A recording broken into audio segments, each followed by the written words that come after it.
Hi, welcome to Chapter 2 of Family Law, Ethics in a Family Law Practice. Now, many of you are or have taken ethics, legal ethics.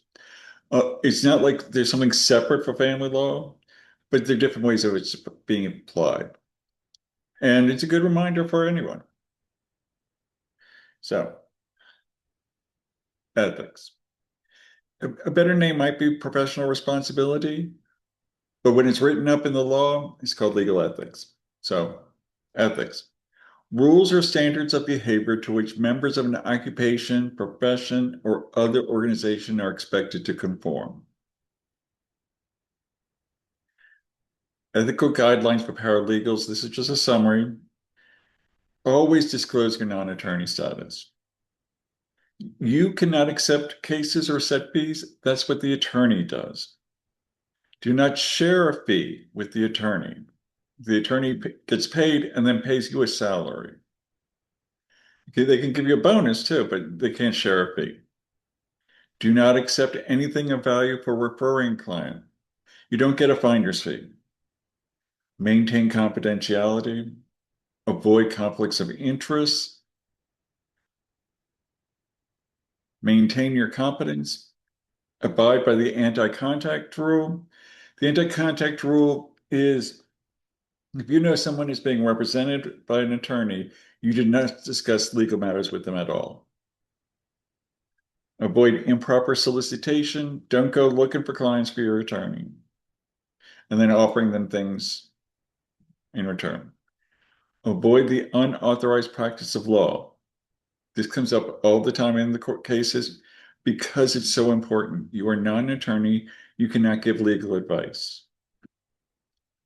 Don't let anyone try to get legal advice from you. And that's the hard part. They will try to get it from you. Avoid improper commingling of funds. Client funds should go into an escrow account, and money should only be taken out from that after the attorney has earned it. Avoid improper notarization. You may be a notary, or there might be one in the law firm. Um, the notary does not have to read the documents and maintain that the document is correct, but they must watch the person who signs it and check their ID.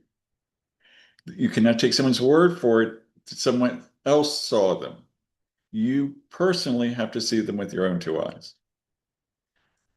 Avoid lying or misrepresenting facts. That's something you should do in life, not just in your career. Um, Formation of the attorney-client relationship. Okay, that happens when the client and the attorney sign a letter of engagement or they have a retainer agreement. That's when it's officially formed. But sometimes an unintended attorney-client relationship can occur. And in that case, the attorney-client duties can arise if a reasonable person will believe that the attorney has agreed to provide legal services. Maybe there hasn't been a letter signed, but witnesses heard the attorney tell them that they would provide legal services. Competence. Taking the needed time to prepare so that you are using the knowledge and skill that are reasonably necessary to represent a particular client. The noun is competency. So don't just wing it. Look things up. Make sure, validate that you're using the correct and current case law or the current civil code law.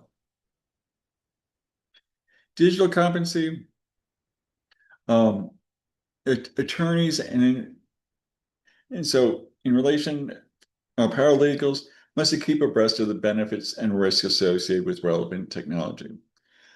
Understand viruses, hackers, secure systems, and email confidentiality, all of those things. Now, some things don't quite fall under unauthorized practice of law. So there's some services that provide unbundled legal services, like where you can get all the forms you need. Um, but that's all they provide. They don't fill them out for you. things like that. So you have to make sure that if you're working in a limited scope representation, all you do is provide the form, not really any legal help in filling out the form. And it can become an ethical danger because the clients don't always understand the limited nature of the representation. Um, they don't know the rules, you do. So they might be leaving with an impression that they're getting legal advice. So you have to make sure they don't. Collaborative law, that's a kind of limited scope representation where the attorney might say to a client, until you do this, I won't represent you. Or if you do this, I will no longer represent you. Or you have to go through mediation or alternative dispute resolution for your divorce, or I won't represent you. All of this is meant because in family law, divorces, especially with children, are really tricky because the goal is to maintain a relationship between the parents so that they can get along for the rest of the child's, at least until the child turns 18. Because there are going to be all sorts of issues where they need to work together on. So they might say you have to go through mediation so you can be in the process of learning how to do that. Fees must be reasonable. Contingent fees are fine for personal injury, but for family law, it's unethical if the fee is dependent on securing a divorce, payment of the alimony, or the property settlement. Some states allow contingency fees in arrearages cases, but you don't need to worry about those for Louisiana. Attorneys must not share or split a fee of a particular client with a non-attorney. Hey, I'll send you my mother's, to get her will done if I get 25% of the fee. No, you can't do that. Paralegals and other non-attorneys can be paid for their salary and bonus, but from fees collected by the firm, so long as such payments do not come from the fees of a particular client. Diligence and unwarranted delay. It is unethical for an attorney to use dilatory tactics that cause unwarranted delay in representing a client, and an attorney must act with reasonable diligence and promptness. So, the client might want the custody arrangement to be stretched out for as long, for them not to reach an agreement for as long as possible, because then they might lose some custody of the child. You can't do that. You can't play that game. Confidentiality. Okay, information is confidential if others do not have a right to receive it.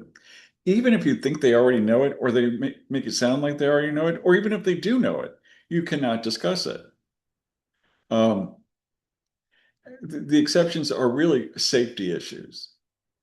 The attorney thinks reasonably that the client is going to commit suicide or harm their spouse or children, they can call the police. Okay, we're going to end right here now for part one, and then we'll get to part two. Just take a break, walk around,